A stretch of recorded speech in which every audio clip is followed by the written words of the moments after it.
I turned 40 this year and I'm in the best shape of my life. However, as we enter our 30s, 40s and beyond, you may start to notice that our body doesn't bounce back the way that it used to.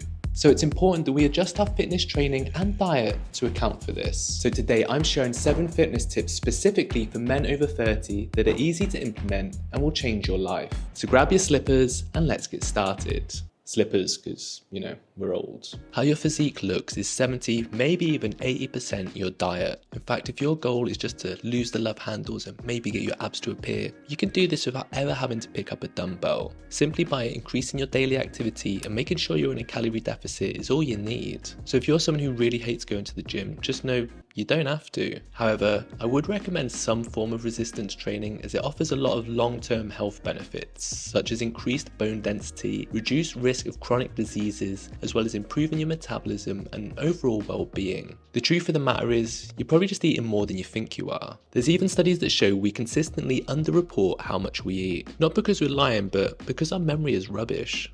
Are you a secret eater? I am indeed a secret eater. The fix is simple and it's never been easier. Start tracking your food. There are plenty of apps and many now include voice login, which makes it super quick and easy. And if you've never tracked before, it's actually quite eye-opening. I think you'll be shocked how many calories are in things like sauces, drinks and those healthy snacks you've been enjoying. Just by simply swapping some condiments and cutting back on liquid calories can be enough to kickstart your fat loss. And I've had several friends drop several kilos by simply doing this. Next, all you need to do is get into the habit of weighing yourself every morning. Then you can adjust your caloric intake depending on which way the scale moves. You don't need to track forever, just long enough to get a good idea of where you are and where you're going. I mean, you wouldn't drive to a new destination without a map. Well, unless you're my dad who refuses to use a GPS. Now you're tracking your calories, the next step is to ensure you're getting enough protein, and this becomes even more important as we get older. Now I hope you're sitting down comfortably, as what I'm about to tell you is going to make your eyes water. Starting from the age of 30, you start to lose around 3 to 8% of your muscle mass per decade. And after 40, that loss accelerates unless you actively fight it. Also, our body becomes less efficient at using protein. This is called anabolic resistance. So it's even more important that we are eating enough protein to stop ourselves from withering away. Now, when it comes to calculating how much protein you need, just try and aim for 1 gram per pound of body weight. For example, I weigh 170 pounds, so I'll try and get 170 grams of protein. Protein is also the most satiating macro, so if you're someone who feels hungry all the time, having a higher protein intake should help keep you satisfied. However, if you have a fair bit of weight to lose, for example, you're 220 pounds and you want to get down to 180 pounds, use your goal weight for your protein target. It's like that old saying goes, dress for the job you want, not the job you have.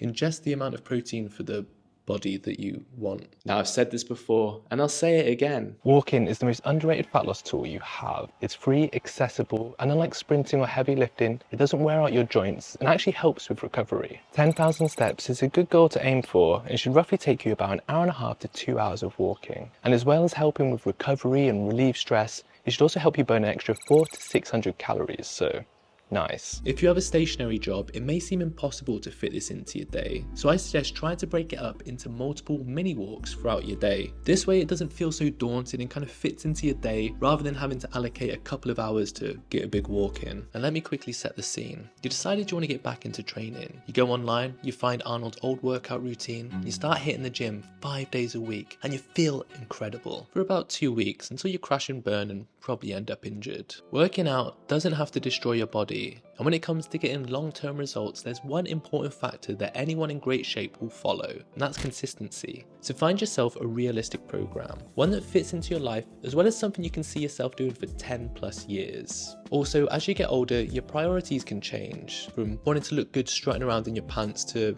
maybe getting out of a chair pain-free. Take a minute to write down what you really want in the future. Knowing this goal will make following the rest of the tips in this video easier, and I believe the next one is the most important. For the past year, I've only been working out about 2 times a week, and do you know what? I've never felt better. Some of you are probably watching this video and thinking, well, I heard you had to train each body part twice a week with 10 to 20 sets, alternating rep ranges if you want to maximize muscle hypertrophy. Yeah, if you want to be a bodybuilder and optimize muscle growth, that is what you need to do. However, if you're watching this video, that's probably not your goal. Training with weights is a massive stress on the body. You're literally tearing muscle fibers so they can repair and grow back bigger. That's why as you get older, I believe training less is more. It enables your body to always be fully recovered, it makes staying consistent easier, and more importantly, it gives you more time to do the things you really enjoy. Now, I'm not saying everyone should train 2 times a week. If you love going to the gym, feel free to train 3 or 4 times a week. But as you get older, I'm just saying you don't need to train that much. If you don't want to. Quick question, when was the last time you stretched? And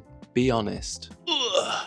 I have the knees of an 80-year-old war veteran, and doing daily mobility is the only way I am able to walk around pain-free. As you get older, daily mobility isn't about becoming a contortionist and joining the circus, it's literally injury prevention. Stretching sucks. I've done it consistently for over 2 years now and I'm still as flexible as a piece of wood. But as soon as I skip a couple of sessions, I immediately feel all the old aches and pains come back and remember why I need to do it. To stay consistent, I use the Pliability app. I'm not sponsored, but I do have an affiliate link if you're interested. But don't worry, there's also plenty of resources on YouTube. I personally used to watch Tom Merrick as well as Yoga with Cassandra. Now I've grouped these last 2 tips together because they both feed off each other. Plus, I think I'm going to call this video like 7 fitness tips. I mean, who's going to watch a video called 8 fitness tips? Stress and sleep impact us tremendously. And if we've learned anything in this video, they get a lot worse as we get older. Poor sleep increases the amount of ghrelin that our body produces naturally, which makes us physically feel hungrier. It also increases cortisol, which makes us more stressed out and just not as fun to be around. And if you're someone who suffers with terrible sleep, just rectifying this will probably help you get in better shape. As we get older, getting a good night's sleep gets more difficult. And this is because our body produces less melatonin as well as reduces the amount of time we spend in REM sleep. That is why it is important that we create a good sleeping environment. And as someone who has suffered from insomnia in the past, here are my top tips for getting a good night's sleep. Make sure your room is dark and cold, with optimal room temperature between 16 to 20 degrees Celsius. I also suggest wearing earplugs to make sure that you don't get randomly woken up in the night. Try and avoid looking at a screen an hour before bed, as well as do something relaxing to unwind for the evening. And finally, just stop being so stressed, says the guy living in Bali with literally no responsibilities. But seriously, taking 30 minutes out of your day to do something that you really enjoy will not only lower your stress, improve your sleep, it'll put you in a better mood, which will make you more enjoyable to be around. So the next time your partner's annoyed at you that you'd rather play a video game than listen to their fascinating story about work, tell them you're doing it because you love them.